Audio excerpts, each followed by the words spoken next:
शिकोहाबाद में भूड़ा पुल के पास श्री बालाजी महाराज शक्तिपीठ धाम हनुमान के बाल स्वरूप श्री बालाजी को समर्पित है। यहाँ बाबा जहारवीर के अलावा कई छोटे छोटे मंदिर हैं। यहाँ बड़ी संख्या में भक्त दर्शन के लिए आते हैं। शिकोहाबाद का 37 साल पुराना प्रसिद्ध मंदिर है। अब इस मंदिर पर प्रदेश के मुखिया योगी आदित्यनाथ की नजरें इनायत हो चुकी हैं।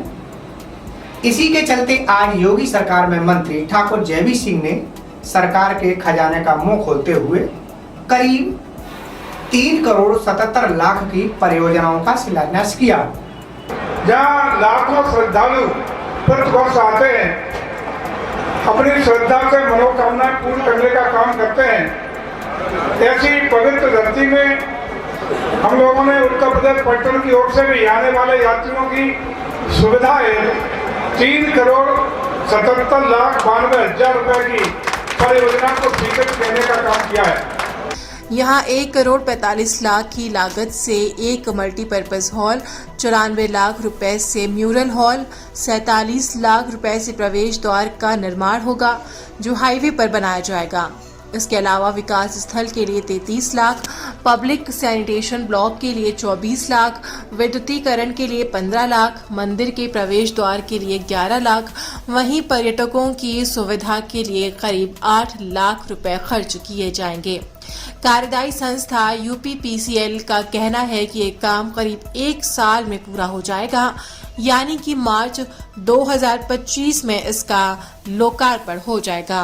अगले साल मार्च में पूरी लोकार्पण होकर के आपके बीच में इसका लोकार्पण का कार्यक्रम इसी स्थान पर करने का काम होगा। ये योजना 1 साल में कंप्लीट होकर के बालाजी के भक्तों को ट्रस्ट को सौंपने का काम पर्यटन विभाग के माध्यम से हमारा यूपीपीसीएल करने का काम करेगा। शिकोहाबाद बालाजी मंदिर पहुंचे पर्यटन मंत्री ठाकुर जयवीर सिंह ने सपा को आड़े हाथ लेते हुए कहा कि जब प्रदेश में सपा सरकार थी उस समय थाने को थानेदार नहीं बल्कि सपा के गुंडे माफिया चलाते थे, लेकिन आज योगी सरकार को 7 साल हो गए हैं, प्रदेश में एक भी दंगा नहीं हुआ।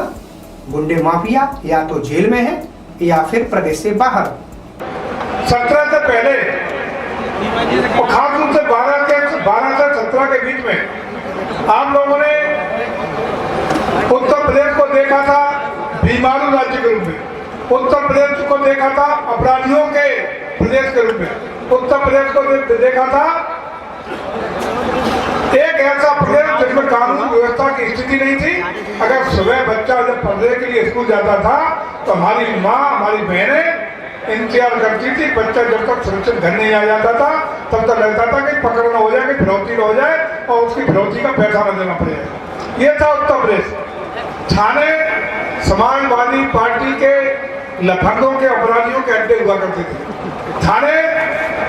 थानेदार नहीं चलाते थे, थाने समाजवादी पार्टी के अपराधी चलाने का काम करते थे। जो पिटता था वही जेल जाता था। तो इसको शिकोहाबाद में सर्वाधिक ढीला लिया, बहुत पीड़ित रहा है।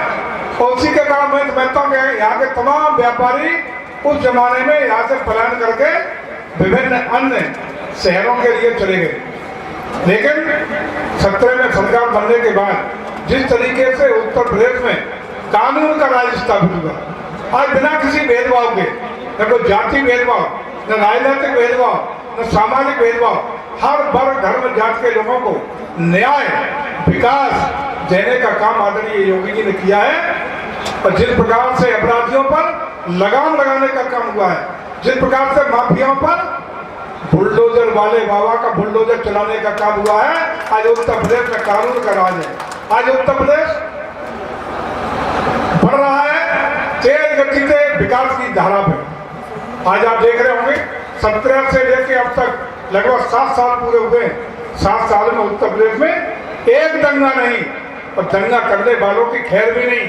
जो दंगा करेगा तो जेल भी जाएगा, और दंगा में जितनी सरकारी संपत्ति को क्षतिग्रस्त करेगा उसकी वसूली भी उसी से करने का काम उत्तर प्रदेश सरकार करेगी। ये है नया उत्तर प्रदेश। और आज हम देख रहे हैं कि आदरणीय मोदी जी के नेतृत्व में जिस तरीके से हमारा देश इन 10 सालों में निरंतर प्रगति के मार्ग पर प्रशंस करते हुए निरंतर हम लोग अपनी धमक, अपनी पकड़, अपना दबदबा पूरे विश्व ग्लोबल मंच को बनाने का काम किए।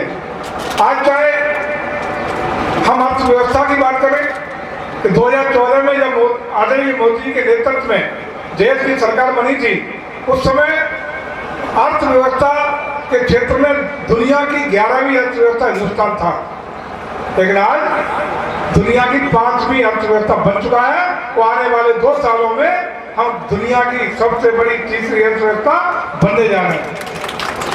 आज वो भारत जिसको कहते थे, पश्चिम के देश कहते थे सफेरों का देश, अंधविश्वासियों का देश, बिना पढ़े लिखों का देश, लेकिन भारत में चाहे कोरोना काल की हम बात करें, कोरोना काल में जिस हिंदुस्तान ने पूरा देश विश्व के बोलते थे अपने को बहुत विकसित देश कहते थे, बोलते थे अपने को हर तरीके से ताकतवर देश मानते थे, घुटनों के बल आ गए।